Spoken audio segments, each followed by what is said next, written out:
राष्ट्रपिता की भावना, बापू की भावना को भी कोई नहीं मानता है तो हम तो मानते ही नहीं है कि वो हिंदुस्तानी है। वो भारतीय तो है ही नहीं और वो काबिल तो है ही नहीं। वो महाअयोग्य है, महापापी है। जो राष्ट्रपिता बापू की बात को भी नहीं सुनता है, अब समझता है, तो उसका क्या मतलब है?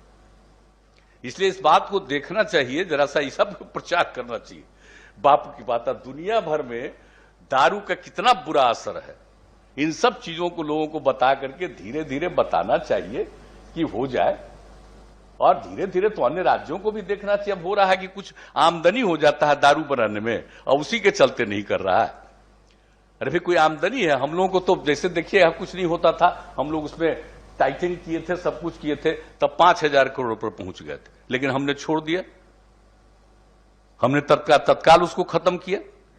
तो सवाल इसका है कि अगर कोई भी राज्य बंद करेगा तो वो चीज बंद हो जाएगा, लेकिन फायदा कितना होगा? इस शराबबंदी के चलते आप देख रहे हैं अब कितना सब्जी की बिक्री है। आप जरा कल्पना कर लीजिए, तरकारी पहले बिकता था, इतना सब्जी का उत्पादन होता था।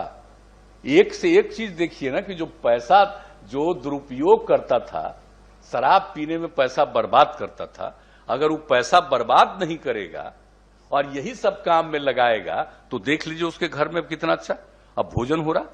राष्ट्रपिता की भावना, बापू की भावना को भी कोई नहीं मानता है तो हम तो मानते ही नहीं है कि वो हिंदुस्तानी है। वो भारतीय तो है ही नहीं और वो काबिल तो है ही नहीं।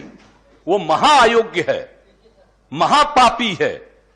जो राष्ट्रपिता बापू की बात को भी नहीं सुनता है, अब समझता है, तो उसका क्या मतलब है?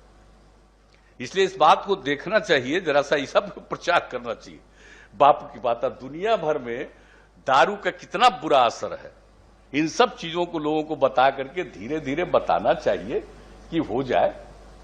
और धीरे धीरे तो अन्य राज्यों को भी देखना चाहिए। अब हो रहा है कि कुछ आमदनी हो जाता है दारू बनाने में और उसी के चलते नहीं कर रहा है। अरे भाई कोई आमदनी है। हम लोगों को तो जैसे देखिए कुछ नहीं होता था, हम लोग उसमें टाइटिंग किए थे, सब कुछ किए थे, तब 5,000 करोड़ रुपए पहुंच गए थे, लेकिन हमने छोड़ दिया, हमने तत्काल उसको खत्म किया। तो सवाल इसका है कि अगर कोई भी राज्य बंद करेगा तो वो चीज बंद हो जाएगा, लेकिन फायदा कितना होगा? इस शराबबंदी के चलते आप देख रहे हैं अब कितना सब्जी की बिक्री है। आप जरा कल्पना कर लीजिए, तरकारी पहले बिकता था, इतना सब्जी का उत्पादन होता था।